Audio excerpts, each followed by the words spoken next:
Those who support sterilization today see it as one means of easing the problems spawned by overpopulation and dwindling resources.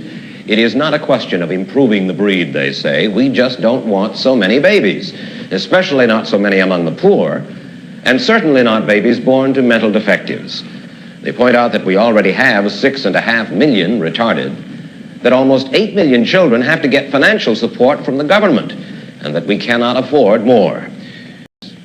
I can see the day coming where if things continue to deteriorate, such as the energy crisis and pollution, all these other things, where the American people themselves will decide they've got to limit their growth rates, and they will perhaps insist on the government passing a law which says no one, rich, poor, black, white, intelligent, retarded, whatever, no one can have over 2 children. If a woman has more than 2 fatherless, illegitimate children, Right.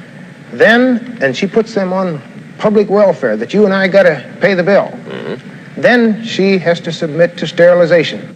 And so you're saying to those that are getting the free ride, if you have illegitimate kids, or if a father walks away from his kids that he's fathered, sterilize them. Yeah, if he doesn't take care of it, if he doesn't want to take care of his responsibility in this world. Sterilize the man, sterilize the woman if she's had more than 2 illegitimate children. Right. If she's on welfare. Absolutely, if the government pays the bill. This is not a racially aimed bill. No, negative. Oh, no. No, we have more whites in the problem than we have blacks. More whites on welfare. I'd say so. And more illegitimate children being born among welfare Right. whites than blacks. Because there's more of us. I see. In Aiken, the Reverend Clinton Henderson. Many taxpayers are beginning to raise the question of whether they should be compelled to support children for others when they cannot have more children themselves because of their inability to support them. We may well come to the day when government must legislate the number of children that a person can have because it's necessary for the well-being of society in general. If individuals will not act responsibly, the government has an obligation as God's instrument to enact laws in this area. It may be that the government will have to pass some type of laws concerning the fact that there has to be some type of contraception used or sterilization or other means to control this issue. Bob Woods, a member of the South Carolina House of Representatives. For justice. And everybody who says that they're against people being born now, let those who say it go and do something. Let them leave the world. Let them leave the world.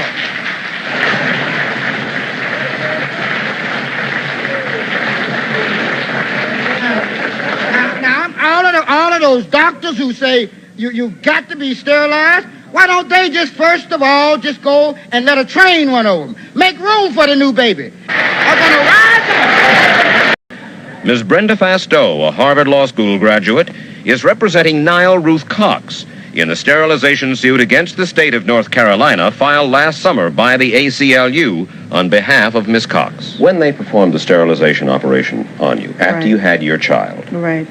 what did they tell you? She says to me, it's a temporary tubal... Ligation? Yes. Temporary tubal ligation, which means, of He course... said, I can have more babies. Did they tell you at that time that they were regarding you as a mental defective? They didn't say anything to me about mental defective. I didn't see no kind of other doctors, no Eugenics board, no nothing. I didn't see nothing. Only the doctor and his caseworker. They never took me in front of no people. Miss Cox, sterilized at the age of 18 in 1965 after the birth of an illegitimate daughter, is still angry at what happened. I want to say one thing. I am not mental defect. I am not stupid. I have all my faculties. I have held a job for 5 years at Hempstead General Hospital. I have no problems. And I don't see why, how can the doctor say that I am mental defect? He has no reason to say this. You had one illegitimate child, right? Your family was on welfare, right?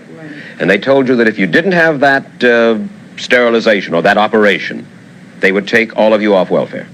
They is gonna punish my family for what I did. Miss Cox agreed to the sterilization because she claims a county caseworker kept threatening her and pressuring her.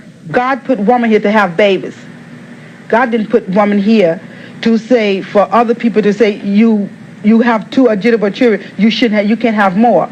I'm going to put you in the hospital and stop you from having more kids. Ms. Fasto, the way I understand it, both the women's movement and the ACLU are unalterably opposed to compulsory sterilization on anyone, right?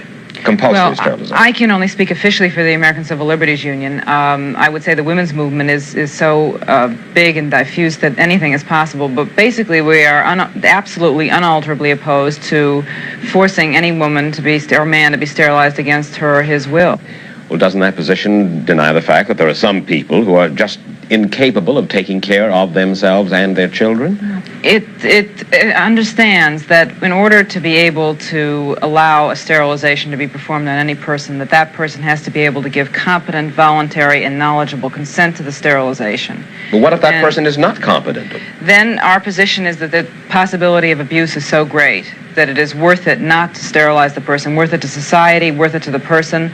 Even if a person is mentally defective? Absolutely. And you acknowledge that he or she is? The standards for mental defectiveness are so different in each state and are absolutely unable to be put into one category. There is no one standard, that it's really impossible for us to conclude that any individual is mentally defective. There's no agreement on that subject at all. Dr. H. Curtis Wood again. Now, I think the retarded, if you like, have a right to live as normal a life as possible, which will include as normal a sex life as possible. You just don't think they should reproduce? Precisely, for the simple reason that they are not qualified to be parents. And I think it's interesting in our society, we demand qualifications for everything. To be a doctor, to be a lawyer, to be a pilot, almost anything, a plumber and so on. But not to be a parent. Which is the most difficult job in the world, in my opinion, to be a good parent. Doctor, isn't it possible that the sterilization of mental defectives can be abused? No question it can be abused, and philosophically my answer to that is that don't we abuse nearly everything? Many of us eat too much. Many of us smoke too much. We drink too much. Yeah, but that's we drive too fast in our car. We abuse automobiles. So because something can be abused is no reason for doing away with it altogether or being against it. I know, but that is hardly the same. Smoking or eating too much is hardly the same as depriving a woman of her God-given right. Well, it's not a question of God-given right. Yes, God-given right, if you will. Okay. If she wants to have babies and she's willing to have them,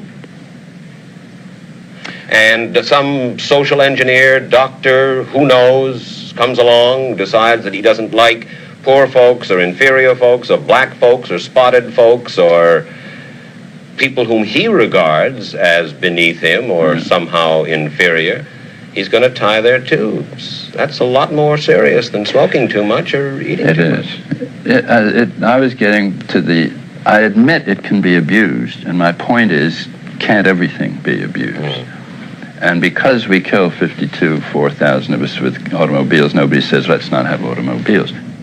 What is wrong with limiting the size of a family? What's wrong with that? The only thing that's wrong with it is that it assumes that the basic decision about the size of a family is something that the state can determine and that the individuals don't have the right to determine. And I think we have seen in Supreme Court decisions that the right to have a family and to bear children is a fundamental right left up to the individual in this society. Well, I suppose it's another case of private right versus public good. Private right versus public right is perhaps a better way to phrase it, because I'm not sure that the public benefits by ever depriving the individual of the paramount decision-making power. Society has rights, too, and the taxpayers have rights, and that it is not fair and not suitable or not appropriate for an individual to go ahead and have 10 children when they can't even feed one. Would you favor passage of a law that says that after a woman has had 2 illegitimate children and she is on welfare, she should be sterilized compulsorily? I probably would go along with it, but I wouldn't push it, because I think that if they're offered this on a voluntary basis, enough of them would accept it so the compulsion wouldn't be necessary. And you're saying that if a woman is on ADC, if she is on welfare and she has kids and she continues to have kids, whether legitimate or illegitimate, if she's on welfare. She, we, the government, somebody should seriously think about sterilization. Yes, and I think it should be phrased a little differently. In other words, we would give her a choice, freedom of choice. Do you wish to continue getting your check from the taxpayers year after year after year, or not? Now, if you don't and you want to support yourself and get off welfare, then okay. But if you expect to get your check year after year, you must cooperate and be willing to have your tubes done. Hospital records show that 67 Medicaid patients were sterilized here during the past 2.5 years. Many of the townsfolk approve of limiting the size of welfare families. They see it as a local physician's duty to help ease the welfare burden. Last week, a woman pregnant with her 5th child complained that she was refused treatment because she declined to be sterilized. After that complaint, 2 other women have come forward. Mrs. Dorothy Waters had 6 children when her husband left her 4 years ago. Last year, pregnant again, she went to Dr. Pierce. Sterilization was suggested early in her pregnancy, she says, but she charges it wasn't until the week before delivery of this baby that Pierce applied pressure. He said, listen here, young lady. He said, this is my tax money. And he said, just paying for this. And he said that I am tired of these ladies going around here having these illegitimate children. And he said that my tax money paying for it. He said, if you didn't want this done, he said, and you just find yourself another doctor. He said, well, I will not deliver your baby. It's entirely up to the individual. It's their body, and he shouldn't be able to tell them what to do with it. That's the way I feel about it. Carol Brown, 30 years old, mother of 2 girls and 2 boys. Another child is expected in October. Seeking a doctor earlier this month, Mrs. Brown called all 3 obstetricians in Aiken. The answer from each office was that since the Browns are on welfare, the opinion of each doctor was that 3 children are enough. I couldn't get anyone to take me as a patient if I didn't consent to sterilization. They told me that their policy was that if I had 3 or more children, they requested sterilization before they would take my case. We both love children, and when we go any place, we usually have ours and someone else's with us. We just love children, and it's just a matter of circumstances now that we're in the position that we're in. I think sterilization should be a choice for the patient, and if she's married, her husband. It should not be something that because of reasons of economics she's forced to submit to. I don't care how many children she has, that should remain an individual choice. Minnie, did you want to have the operation? No, sir. Do you want to have children? Yes, sir. Was it embarrassing for you when you went back to school? I don't think so. Yes, sir. How did you feel about it after the operation was over and you had found what they'd done to you? I felt bad. I felt kind of bad. After I got through taking the operation, it was sore a little bit.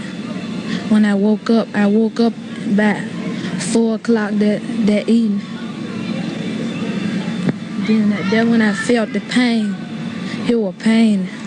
And then she came in and gave me a shot. Gave me 4 shots. Did they ever tell you what they were doing to you? No, sir. Did it hurt you?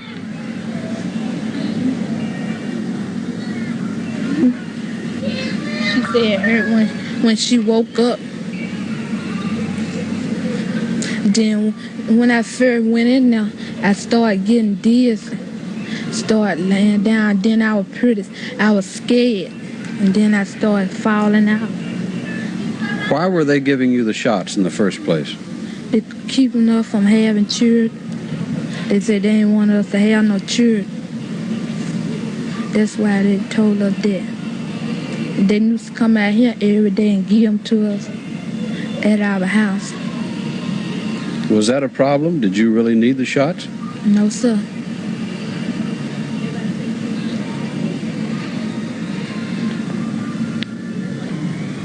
No, sir. They told me they told me for keeping having children. That's all they told me. They ain't said nothing else about it. And then they started operating on when we was when I was down at my brother's house. They came down there and got me from down there. Were they giving the shots to other children here? No, sir. Why did they pick you out? I don't know.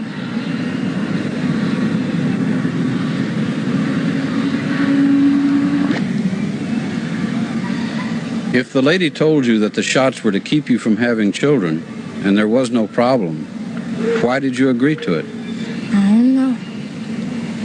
Were you frightened of the lady? Yes, sir. Why were you frightened? I thought she was going to give us some shots. That's why I was scared.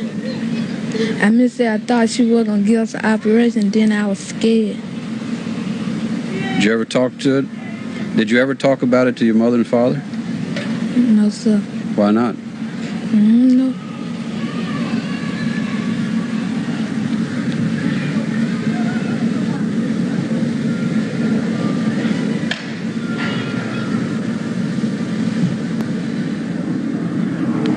Minnie, do you know what they did to you when they operated on you? No, sir. You still don't know today what they did to you? No, sir. Can't have children? I don't know.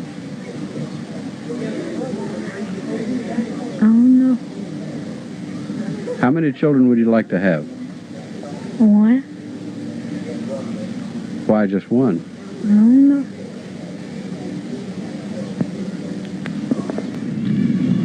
Did you know what they were going to do to you? Yeah. Well, if you knew, why did you go along? Why didn't you resist?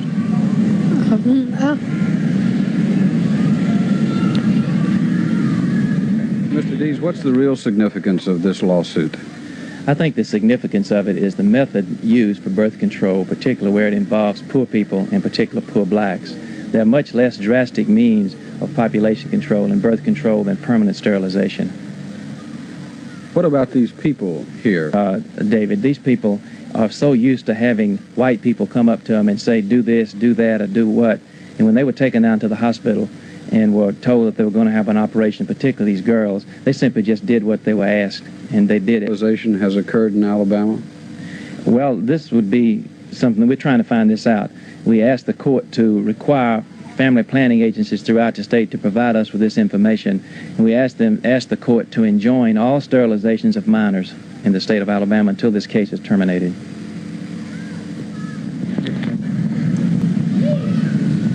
Why do you think they did it to them? I didn't know. I wasn't even at home. When I come back, they had done carried them down to the hospital. That's all I know. I didn't know what they was going to do to them. They said it was going to give them shots. But I didn't know what happened. After then, they had to operate on when I know. You didn't want the operation? No, I didn't want the operation. Because so they didn't have some children. Mrs. Ralph, what did... Come that Monday and told me they was going to take them down and give them shots. What do you think about what has happened? I don't think about that until I know them things they had them get operated on them. I went back up there the next morning. Do you want them to have children? Yes, and I want them to have children. Why did they operate on your children, do you think? I don't know why they operate on them. Have they ever been a problem for you? No, they haven't been a problem to me. Why did you allow the people to come out here and give them shots if there were no problem? I didn't allow them to come out here and give them to them. I don't think the lady told me she was going to give them shots. How were you treated by the lady? I wasn't treated no way by her. But she had to ask your permission. Well, all I know, she told me that she's going to say they was going said they wasn't gonna give them no more shots out here. They're gonna take them to the hospital and give them shots. That's what she told me. You didn't go with your daughters to the hospital? I went out there, but I didn't stay. I told them I couldn't stay out there with them. What did you first think when you learned what really had happened to your daughters? Really, what happened, what I think happened, I didn't know nothing about it. They didn't even tell me nothing about it. They was going to give them an operation. But after the operation was performed and you found out about it, what did you think then? I didn't think anything. When they took me back up that morning, they had to operate on me. They was bringing me out back up on the stretcher. There was shock last month over the revelation that the state of Virginia sterilized thousands of persons between 1922 and 72 in a program aimed at ridding the state of so-called misfits. Now it develops that similar programs were carried out in some 30 states. David Dow reports from Los Angeles. Documents collected from state records indicate the vast majority of the sterilizations took place in 12 states, with California accounting for nearly a third of the total. More than 20,000 between 1909 and 1963, most of them before 1950. In a single California mental institution, Sonoma State Hospital, about 5,000 operations took place, according to records. The patients included epileptics, the mentally ill, or those labeled mentally deficient. It may seem ludicrous to us now, but at that time, people believed that those kinds of behavior patterns themselves were things that resulted from your genetic past. The genetic theories used to justify the operations have been largely discredited, but the victims live on. In Virginia, Mrs. Doris Figgin says she and her husband worried for years about her inability to have children. Then, just last year, learned by accident she had been sterilized when barely a teenager. I didn't give them no permission at all. I didn't know nothing about it. Did they? All I thought was I was going to be operated on for the appendix and the rupture. I can't get over it myself. How they take a little child, little young girl, and do them like that. While involuntary sterilization has apparently ended at mental hospitals, some of the state laws that permitted the operations still persist. David Dow, CBS News, Los Angeles.